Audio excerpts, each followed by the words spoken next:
नमस्कार, मी सुरेखा तारा न्यूज मध्ये आपलं स्वागत। पाहूयातच दिवसभरातील काही महत्त्वाच्या घडामोडी। कोल्हापूरचे काँग्रेसचे एकेकाचे निष्ठावान शारंगधर देशमुख यांनी शिंदे गटात प्रवेश केल्यानंतर राजकीय वर्तुळात हलचल उडाली आहे। एकीकडे त्यांनी बंटी पाटील यांच्याशी फारकत घेत शिवसेनेत प्रवेश केला, तर दुसरीकडे युतीमधील नेते मंडळीमध्ये श्रेयवादाचं वर्चस्व युद्ध सुरू झालंय।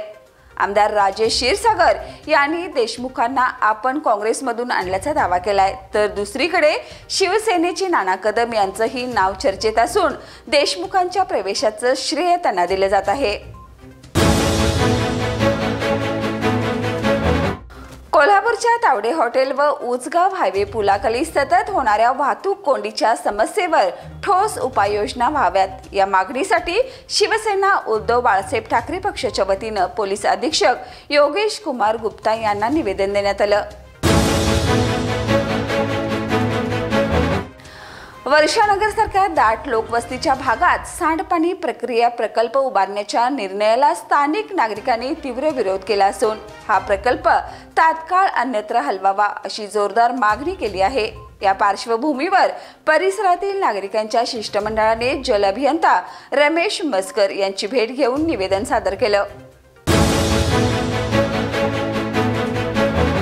शक्तीपीठ महामार्गाच्या मोजणीसाठी आलेल्या अधिकाऱ्यांना शेतकऱ्यांनी तीव्र विरोध केलाय। यावेळी पोलिसांच्या मदतीने जबरदस्तीने मोजणी केली जात असल्याचा आरोप करत स्वाभिमानी शेतकरी संघटनेचे नेते राजू शेट्टी यांनी फडणवीस सरकारवर सडकून टीका केली आहे। देवेंद्र फडणवीस म्हणजे सध्याच्या युगातील ठग आणि पेंढारी असून शक्तीपीठ महामार्गाच्या नावाखाली शेतकरी व जनतेची लूट सुरू आहे असा गंभीर आरोप शेट्टींनी केलाय। मंत्रालयात आज क्रीडा मंत्री दत्ता मामा भरणे यांच्या अध्यक्षतेखाली आणि हातकणंगलेचे आमदार डॉक्टर अशोकराव माने यांच्या प्रमुख उपस्थितीत पेठ, वडगाव, हातकणंगले व हुपरी येथे क्रीडा संकुल मंजुरीबाबत बैठक पार पडली। या बैठकीत सकारात्मक चर्चा होऊन लवकरच क्रीडा संकुलासाठी प्रस्ताव तयार करून निधी मंजूर करण्याचे स्पष्ट निर्देश मंत्री भरणे यांनी संबंधित अधिकाऱ्यांना दिले। एक कुटुंब एक फळझाड उपक्रम राबवणारे सिद्धनेरली हे राज्यातील पहिलं गाव ठरले। या उपक्रमात घरपोच फळझाडांचं वाटप करण्यात आलं। वृक्ष मिरवणुकीत सयाजी शिंदे बैलगाडीतून सहभागी झाले। ते म्हणाले, झाडांपेक्षा मोठा सेलिब्रिटी कोणी नाही, तरुणांनी झाडे लावून ती जगवावीत। राज्यातील प्रत्येक गावाने हा उपक्रम राबवावा असं आवाहन त्यांनी केलंय।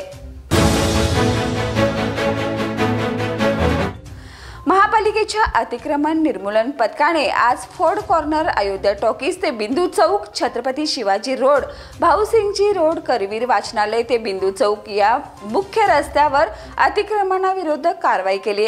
या मोहिमेत दुकानाबाहेरील रस्त्यावर लावलेले 41 स्टँड बोर्ड, 3 हातगाड्या, 6 गॅस टाक्या, 11 गॅस शेगड्या, 16 पार्किंग जाळ्या, 12 भांडी स्टँड आणि 1 वाद्य साहित्य जप्त केले। कनवाड तालुका मिरज येथे कृष्णा नदीवर सुरू असलेल्या बॅरेज बांधकामाच्या ठेकेदारांच्या चुकीमुळे गट क्रमांक 175 ते 200 मधील 11 एकर जमीन नदीत वाहून गेली।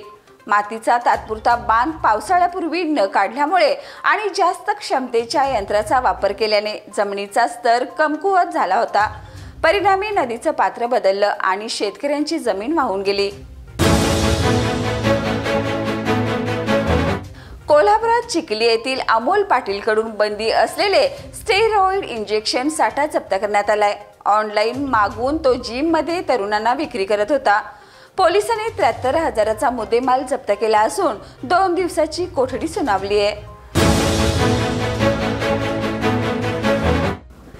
इचलकरंजीचे आमदार राहुल आबाडे यांच्या सातत्यपूर्ण पाठपुराव्याला यश मिळालं असून राज्य शासनाच्या उद्योग विभागाने वस्त्र उद्योगांसाठी मोठा दिलासा देणारा आदेश जारी केलाय।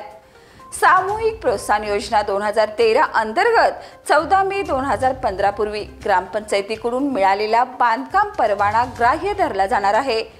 त्यामुळे सूक्ष्म, लघु व मध्यम वस्त्र उद्योगातील उद्योजकांना पात्रता प्रमाणपत्रासह 5% व्याज अनुदानाचा लाभ मिळणार आहे।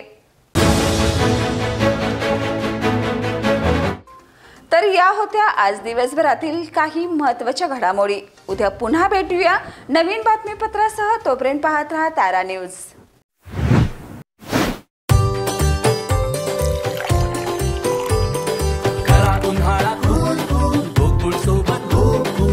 गोकुळ सोबत गोकुळ